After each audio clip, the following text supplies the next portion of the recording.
On the eastern side of the island of Hawaii lay the Hilo and Puna districts. The rugged, almost lonely beauty of Puna contrasts against the capital of Hilo, which pulsates with activity, and the creative spirit of those who make Hilo their home.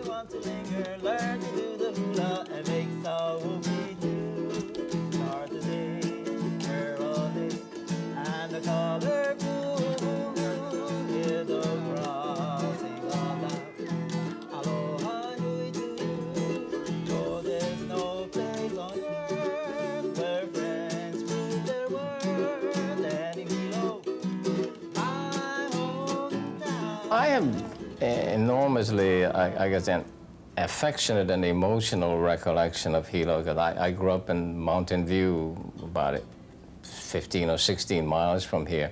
And we used to come down, say, once or twice a year to Hilo, because this was the big town and we were from the country. And the 4th of July, for instance, the parades and the events, and Mohiao Park, where you now see was the center of activity. And Ike Fernandez, came to town for once a year, and I think we had something like 15 cents in our pocket, 5 cents for the ride to Hilo and 10 cents for the fare, and then we took home gifts at 10 cents, and we're talking about the 30s. And Hilo was substantially different. It was the center for the island, was surrounded by agriculture, sugar primarily. And the rest of the areas were truly rural, and they depended upon Hilo for not only the governmental center, but also the financial center and the commercial center. And I remember the trains running, right Makai of here on all of the shorelines. For almost everything moved by train, and all the way up Hamakua and all the way up to Glenwood area. And it was interesting. It was just a very live place, and everything occurred there. And the shops were pretty much as you see the remnants now of tiny, mom and pop family type of thing. And there were no supermarkets, obviously. And there were buildings and houses all along the front of the street. So what you see now in the redevelopment areas, open space, was just built up with all kinds of facilities, commercial centers, and also tenements behind them. And of course, the tidal wave of 46, the April 1st tidal wave of 46, changed the physical frontage of Hilo, and also population moved around, and of course the devastating 1960 next large tidal waves, again caused an enormous amount of damage, and so Hilo, as you see it today, is almost totally different from the Hilo that I grew up in the 30s and 40s, and the two major changes. The physical change, of course, is because of the tragedy of the two major tsunamis that hit here. And the other is, of course, the island economy has changed, where sugar has come down and is now a more limited part of the Hawaii's economy. The decline of sugar production stimulated diversification of Hilo's economic base. Traditional sources of income, such as the fishing industry, have become a way of life for many. In the early morning dawn, the fish auction begins.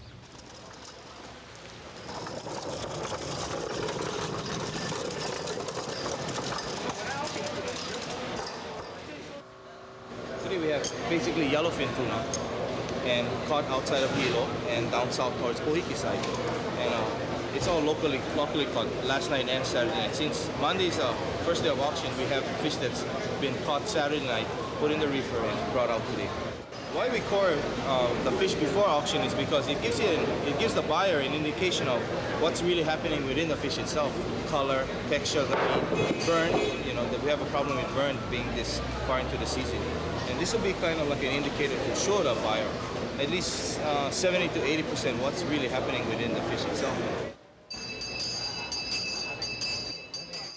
189 pounds, $1 for one. Of course, it was a fishing community and a plantation community. The missionaries were very effective throughout the island here, as well as on other islands, in terms of converting people to Christianity. The Lymans had a unique role in this because even though David Belden Lyman was trained as a minister, he was first and foremost an educator. When they first came, the only place to stay basically was at the missionary homes. And so the Lyman Mission House was the stopping place for royalty and sea captains and people of note.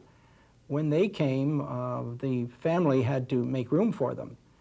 And that was the reason that you see up in the attic today cots and things for the youngsters, and in later years as they grew older, the family used to stay and open up their bedrooms for the traveling dignitaries. Modern Hilo is alive with small, thriving businesses, one of which is the Hilo Macaroni Factory. This is the process for how the crackers of Hilo Macaroni Factory are made. This is where it all begins. This is our mixing area. This is where we put all of our ingredients into this particular mixing machine here. It's ground up for several minutes and then put into vats. The vats are then taken over to our aging room on this side here. In cracker manufacturing, the dough has to age or sit for several hours before it can be rolled out or sheeted out and made into crackers. After the crackers are properly aged, then it's taken to what we call our first cutting machine. What happens here is that the machine will compress all the loose dough together, and someone will come and cut it to slabs such as these that are piled up here. Okay. Now, this is a slab of compressed dough here. After the dough has been properly set for a while or allowed to rest, then we put it onto our second roller. This particular machine or roller compresses the dough to a thinner thickness. This is called sheeting.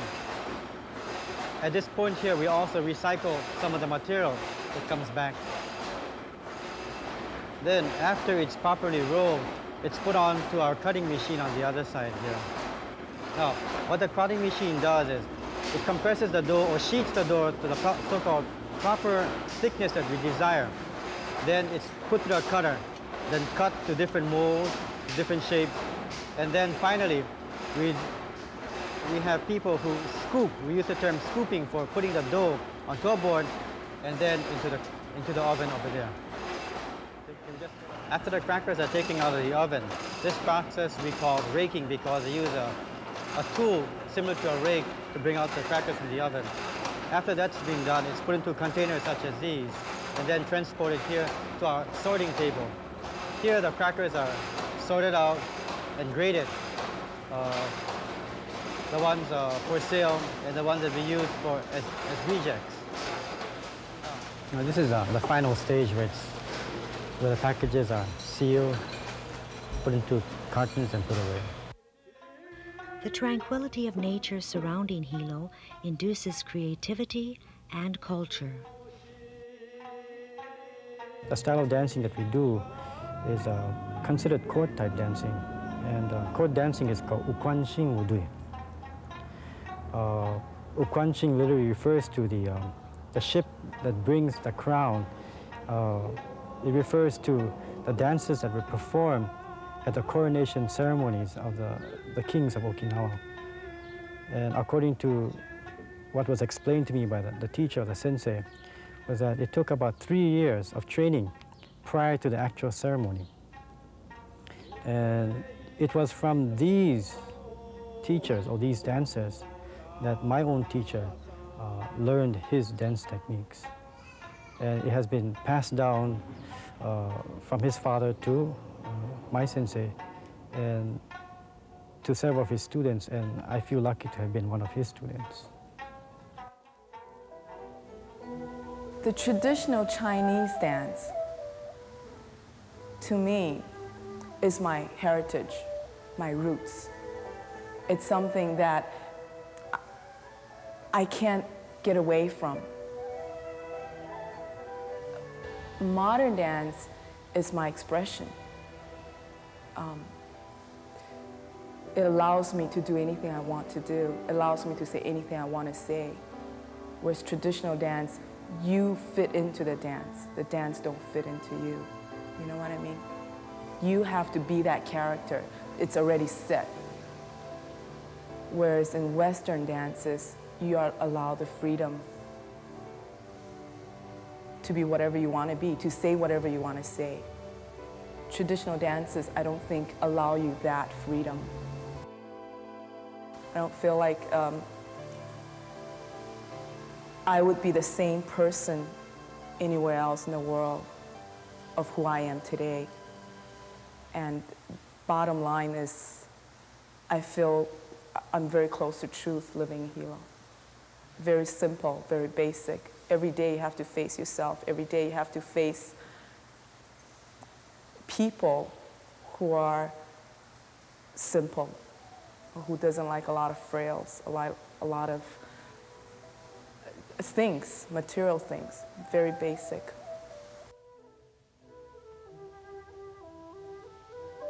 My photography and just helped me as a notes to make a sketch. When I was there, I could not paint right there because you don't have time to put equipment. When I use camera, and I took the pictures, when I bring home several thousand pictures, will give me lots of reference. I've been Hilo 19 years. I chose Hilo as my home because I love Hilo very much. Hilo is a place between the rich and poor doesn't have much difference. The rain doesn't bother me at all. I love the water. And I painted, most of my paintings related with water, snow and clouds, waterfall, and my pictures also. The water and mountains in the Chinese philosophy means many things. And my own feelings is water is always moving, pure, clean, energy, and help human beings so much, so important. So I love water, so that's why I always paint water. And in Hilo, and so many beautiful things, the bay, the waterfall, and the volcano.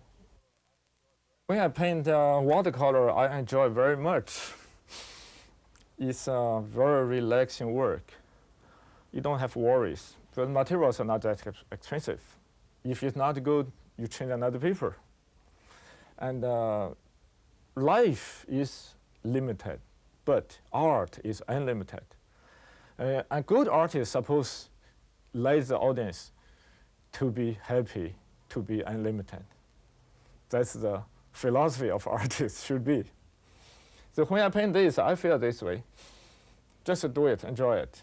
No matter the mountain is higher, lower, doesn't matter. It's not that important. I was born in northern China near Siberia. I grew up in Japan, so I took my first art lessons in Japan.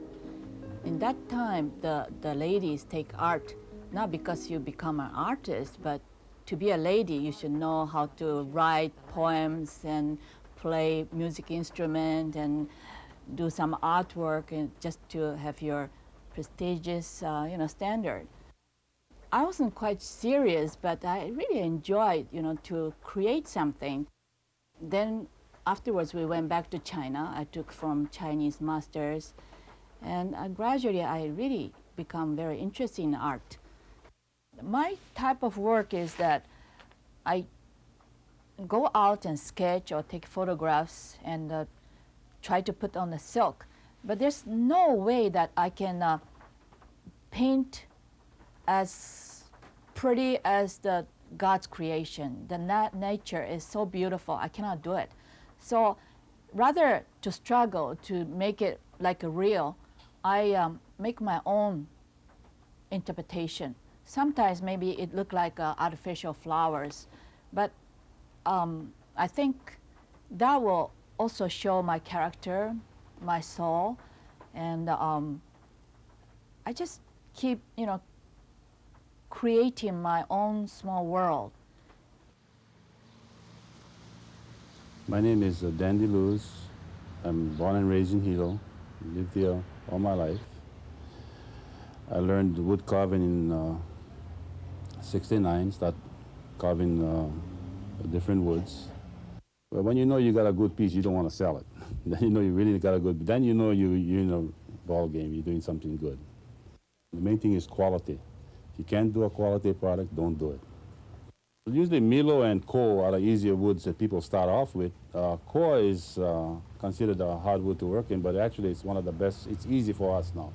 It's really, no woods are hard for us now because it's the same principle. Some just cuts a little harder. Some is a little bit different on sanding, but it's really not that bad. I work with all the different woods.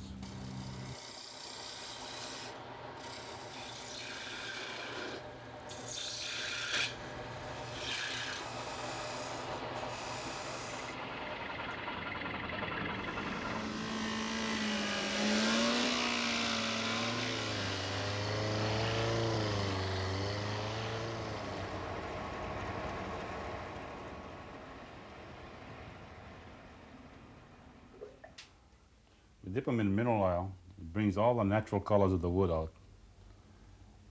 We dip it for about 3 times and let it sit overnight. This is one that's been dipped already, but we put a couple of butterfly patches on them. You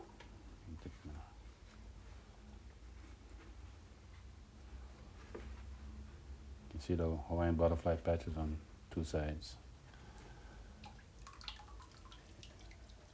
That's the finished product. It stays here overnight and wipe it down and be ready to use. Although we're listed almost like a small city, we are basically a small town. The people are very caring and very close and very compassionate, and there's a sensitivity between all of the cultures. We all intermingle. The religious aspects, the shopping attitudes, etc., are all very responsible to itself, and each individual is responsible to your community.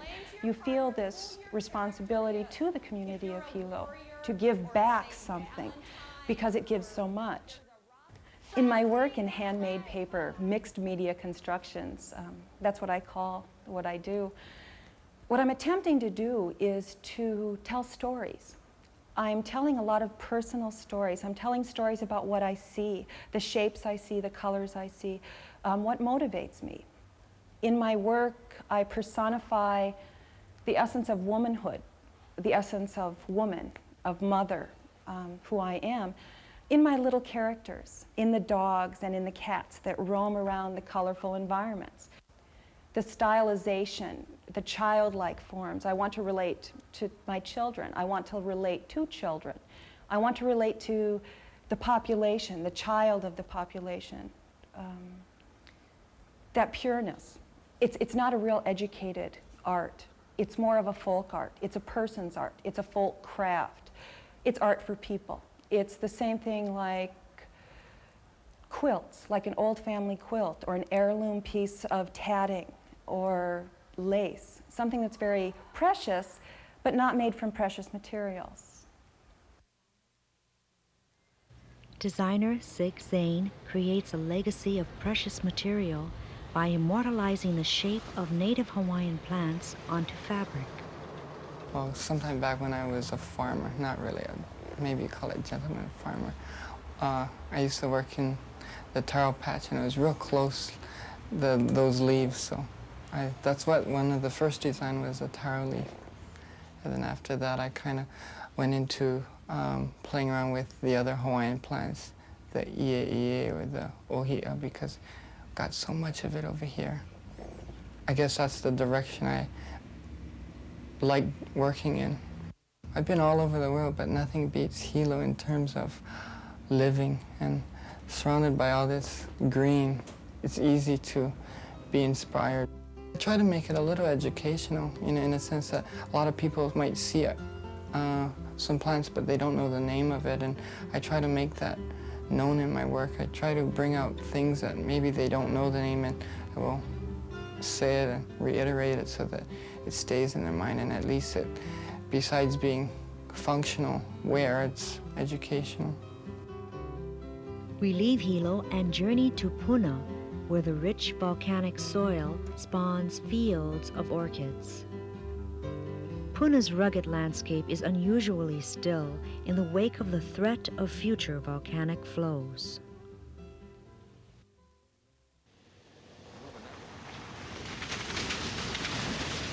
I think the future for this island is fantastic.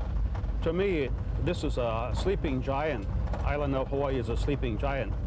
And I say that because most people think that Honolulu, Hawaii, they think that you're on Hawaii. And if they want to go visit another island, maybe they go to Maui, maybe they go to Kauai. But now they're beginning to find out that, by golly, there is an island called Hawaii. My grandfather was W.H. Shipman, and I spent an entire year living down here with W.H. Shipman and Herbert Shipman, his son. We now live in Herbert's house down by the water. I started collecting electromechanical items, such as the telephone, and then that sort of branched into other lines, and before I knew it, I was collecting phonographs. My wife Jackie and I moved back in 1969 from Honolulu to Hilo. She said, "How many old cameras do you have?" I said, "I have no idea." I said, "We'll have to get them out and pack them though." And so at that time we had around 60, and now I think I have over 100. The Big Island, Puna in particular, is so alive with subject matter. One could spend the rest of their life just on the beach stones, just the particular forms that you can find in the beach stones along the Puna coast. You could draw landscapes for the rest of your life. There's no end to the subject matter here. The light is so beautiful. The climate is so beautiful. It's a perfect place to work. The limitation of living on the Big Island, in Puna in particular, I find is a benefit for me. It gives you time to work out your themes and work out your forms and understand yourself better before you start taking it out to the marketplace or the world, the art world, and you can test your mettle, as they would say. I'm very pleased to be able to work thanks to my family, my wife Diane, and my children, but I'm never really satisfied. I'm always in love with the piece that I'm working on, and there's great hope in that, but there's never any real satisfaction, or never any real feeling that you've accomplished anything. It's the next piece.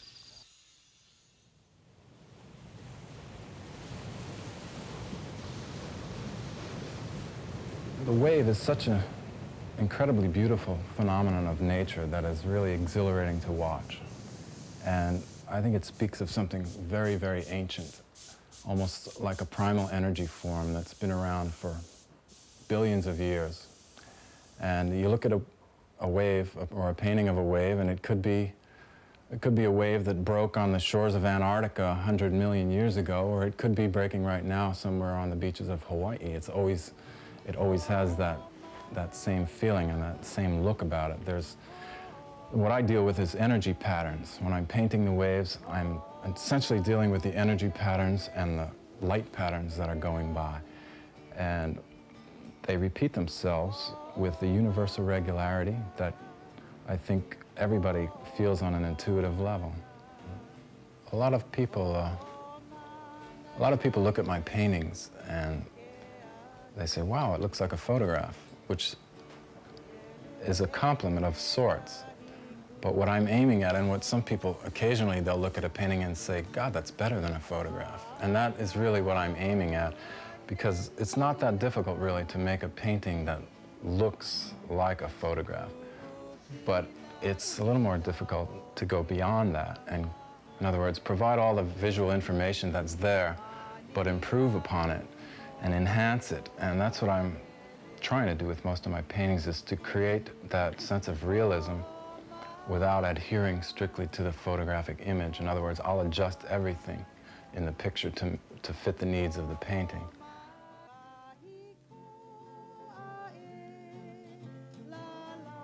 My name is Robert Kelly Ho'omalu, born and raised in Kalapana. Met my wife, we both moved back. At that time, we didn't have no electricity like we have now. So she has to wash clothes, so she had to pack the clothes down here. And we have a pond right down here on the Mauka side of the Black Sand Beach. And that's where she used to wash her clothes by hand. Back then in 1962, was so quiet and was so beautiful too that time, and the ocean, the sand was so nice, you know, didn't have any washout at that time. And I enjoyed living here in Kalapana. My hope for my children is to live in Kalapana, but there's hardly any job around here, so they have to go out and, you know, look for a job. The children are welcome to come back anytime they want to. This is it. No place like Hilo.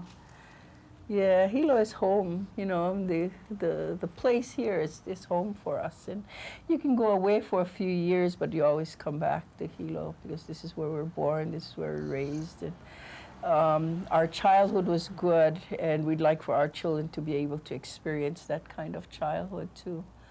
And you know, the land, the area, the people mean a lot to us here. And so there's a very deep connection. And yeah, I don't think I'd live anywhere else.